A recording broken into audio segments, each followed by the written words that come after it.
I'm back and it's time for another round of IKEA Hacks. Today's focus is the lac side table. You're probably familiar with it. Probably the most cheapest side table you can get at IKEA. Now the goal is for it to look designer, something architecturally interesting, something different, maybe even upscale. Let's see what we can do.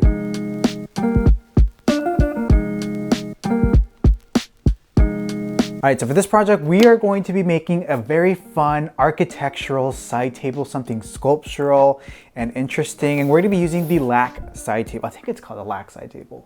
It's like the cheapest one, right? So we've seen it, you probably had it in your college dorm or something. We're not even gonna bother building it with the legs. We're just gonna use the top, but I have 3 different ideas. All right, so I have about 3 ideas. I don't know which one to do, so I'm gonna throw it out to Instagram and YouTube and see what people want me to do. Oh my.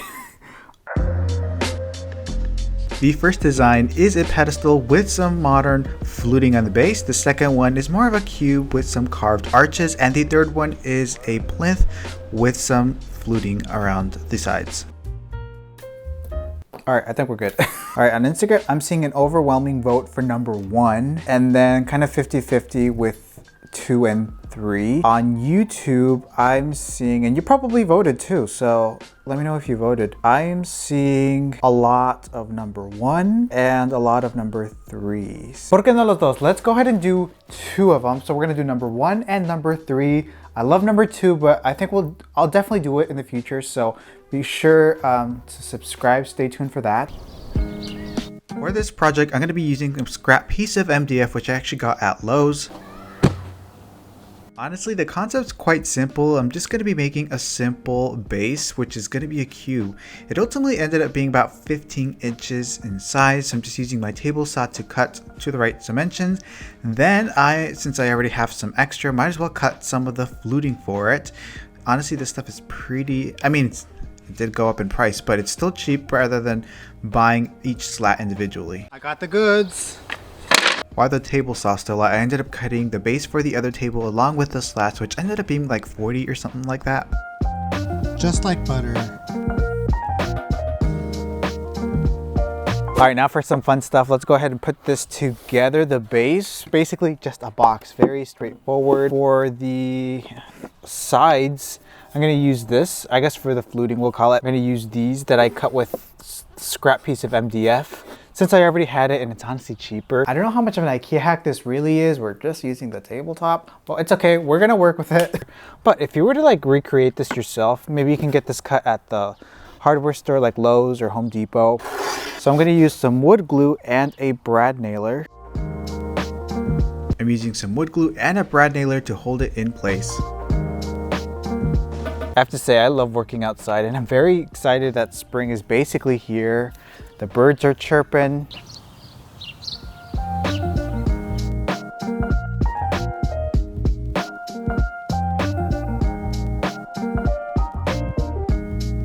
It ended up working out so that I used the slats themselves to create even spacing between them and of course gluing and hammering into place. Not hammering. Nailing. As I was building this, I was just thinking about, do you ever like walk around at night and then you like stub your toe on furniture? Can you just imagine hitting your toe on this? This would hurt. All right, now for the second table, it's going to be kind of similar to the other one, but it's going to be more of a plinth style, so more voluminous, and it's basically, again, building a box, right? So we're going to put this, I want to kind of have this be recessed in a little bit. I think it's a nice detail. And then we'll go in and put our sides that I also cut. Again, it's cheaper to just cut MDF because I already had it. I bought this big sheet anyways, but it could easily be done with like dowels or something like that. We're at now just a simple box. Honestly, it looks good as is. I could just stop here, but let's keep going and put these sides on there. Pretty much taking the same approach for this table as the first. However, I am going on all sides. Again, just using them to space them out evenly. I wasn't so sure what to do for the corners, but I think it worked out just fine. Next, it's time to apply some caulking and some spackling.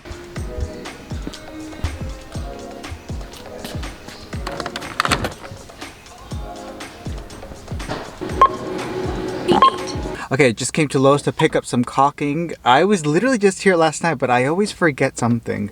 Story of my life. Anyways, let's head home.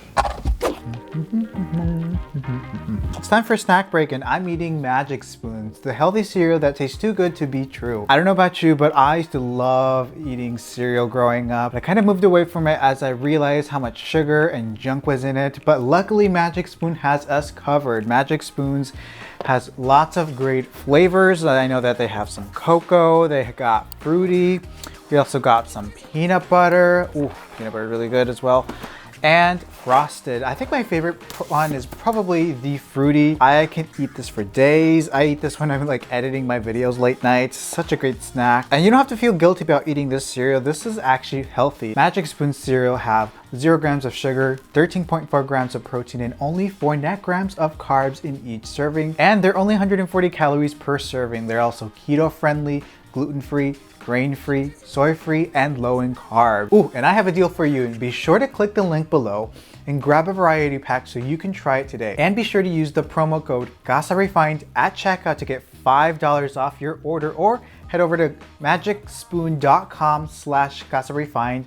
Again, get $5 off your first order. And Magic Spoon is so confident in their product, it is backed with 100% happiness guarantee. So if you don't like it for any reason, they will refund your money, no questions asked. So click on the link below and enter promo code CasaRefined to get $5 off your first order, or go to magicspoon.com/CasaRefined. And thanks again to Magic Spoon for partnering in today's video.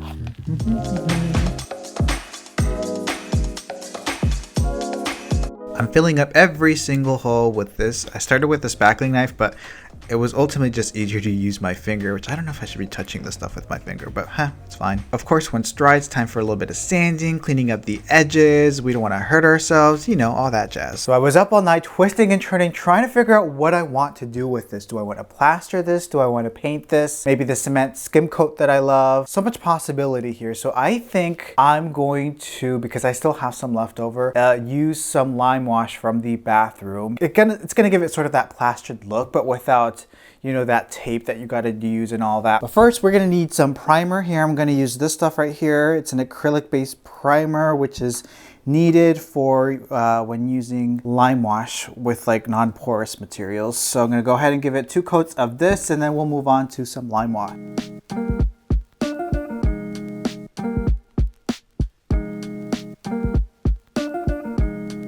Now I'm going to give these tables 2 coats of this primer using a brush and roller. Honestly, pretty straightforward. I will say with this table, I did kind of want to go in the plaster direction, but with all of the grooves, it would be very hard to get in there with a knife. So I just think the lime wash is going to be the best solution for this.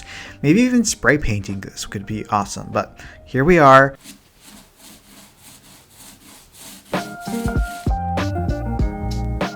Okay, finally, the moment of truth, the fun part. We are finally going to lime wash this baby right here. I'm going to be using leftover lime wash from the bathroom. This is by Sydney Harbour's Internal Lime Wash. The color is Mountain Ash. Now the thing with lime wash is you don't want it to be perfect. Like traditional paint where you want to get good coverage, this, it's going to kind of be splotchy in a way.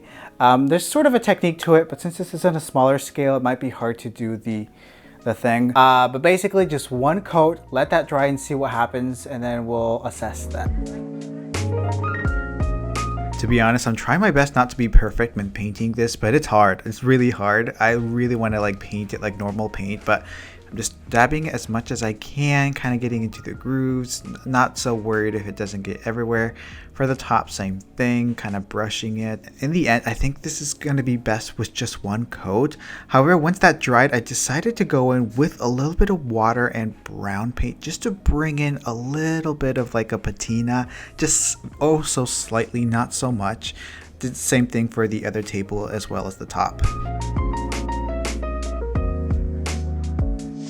I allowed this to dry overnight. Now let's protect it. I'm going to use Rust-Oleum's Clear Matte. I haven't actually used this before. Let's hope it works out. This is UV resistant. It's not going to turn yellow and make this more durable.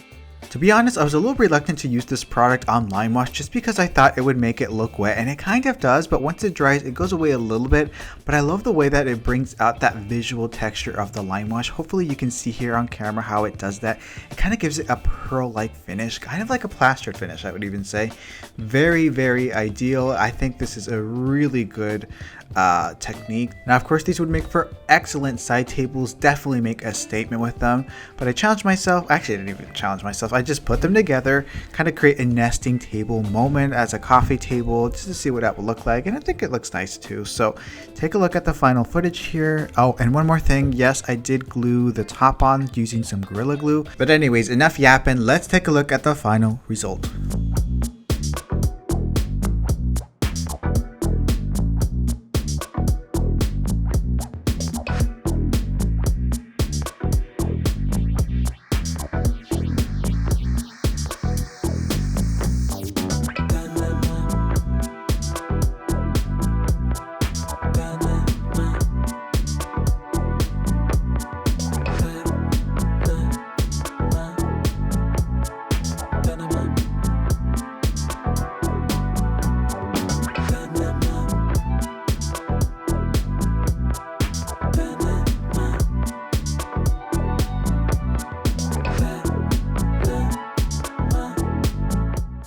Alright, that'll pretty much do it for this video. Honestly, I'm pretty impressed with the result of these. There's so much possibilities with these. Maybe you can like change the height of them, maybe do something round, or maybe that pedestal, create other ones but in different heights, create sort of a nesting table effect, a coffee table, just side tables. Let me know which of the tables was your favorite. Comment down below.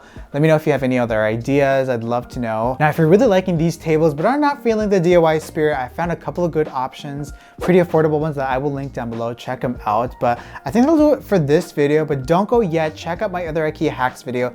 I actually DIY'd a coffee table that I think turned out amazing. Maybe you're looking for a pedestal, check out my pedestal video because I shared a couple of ways to make some pedestals, some of them no tools required. And thanks again to Magic Spoon for partnering in today's video. Be sure to check out the link below so you can get a discount, and of course, try out Magic Spoon, it's delicious. But thank you so much for watching. I hope that you enjoyed the video. Be sure to subscribe, like, comment, all of those amazing things, and I'll see you in the next video. Bye.